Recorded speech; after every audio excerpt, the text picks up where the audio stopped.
ದತ್ತಪೀಠ ಸೇವಾ ಸಮಿತಿ ಎಂಬ ನಿರ್ದಿಷ್ಟ ಸಂಘಟನೆಯ ಹೆಸರಿನ ಬದಲಿಗೆ ದತ್ತಮಾಲಾ ಅಭಿಯಾನವನ್ನು ವಿಶ್ವ ಪರಿಷತ್, ಹಿಂದೂ ಪರಿಶಿಷ್ಟ್ ಮತ್ತು ಬಜರಂಗ್ ದಳದಂತಹ ಸಂಘಟನೆಗಳು ವಿಶೇಷವಾಗಿ ಚಿಕ್ಕಮಗಳೂರಿನಲ್ಲಿ ದತ್ತ ಜಯಂತಿಯನ್ನು ಪ್ರಾರಂಭಿಸಿವೆ.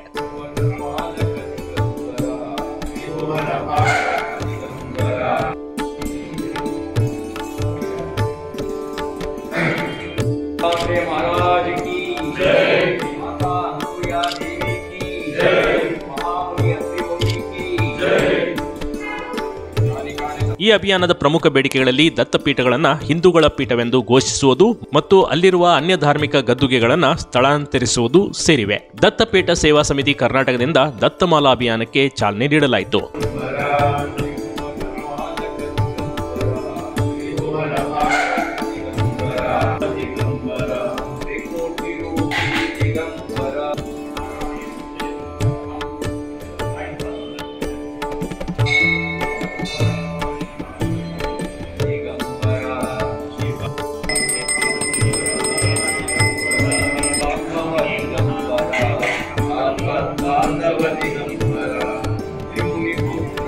ಚಿಕ್ಕಮಗಳೂರಿನ ಐಡಿ ಪೀಠದಲ್ಲಿ ನಡೆದ ಕಾರ್ಯಕ್ರಮದಲ್ಲಿ 30ಕ್ಕೂ ಹೆಚ್ಚು ಹಿಂದೂ ಕಾರ್ಯಕರ್ತರು ದತ್ತಮಾಲಾ ಧಾರಣೆ ಮಾಡಿಕೊಂಡರು. ನವೆಂಬರ್ 2ರಂದು ದತ್ತಮಾಲಾ ಅಭಿಯಾನ ನಡೆಯಲಿದೆ. ಅಂದು ಹೋಮ, ಹವನಗಳು, ಪಾದುಕೆಗಳ ದರ್ಶನವನ್ನ ಮಾಲಾಧಾರಿಗಳು ಮಾಡಲಿದ್ದಾರೆ.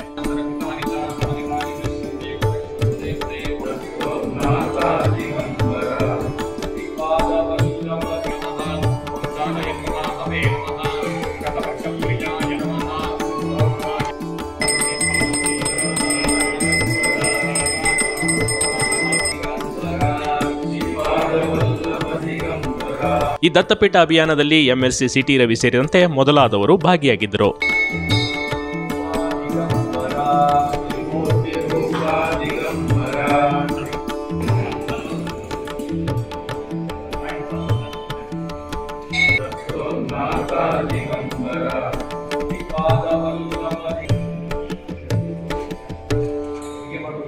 ಬಿಗ್ ಟಿವಿ ಕರ್ನಾಟಕ ಯೂಟ್ಯೂಬ್ ಚಾನಲ್ಗೆ ಈಗಲೇ ಸಬ್ಸ್ಕ್ರೈಬ್ ಮಾಡಿ.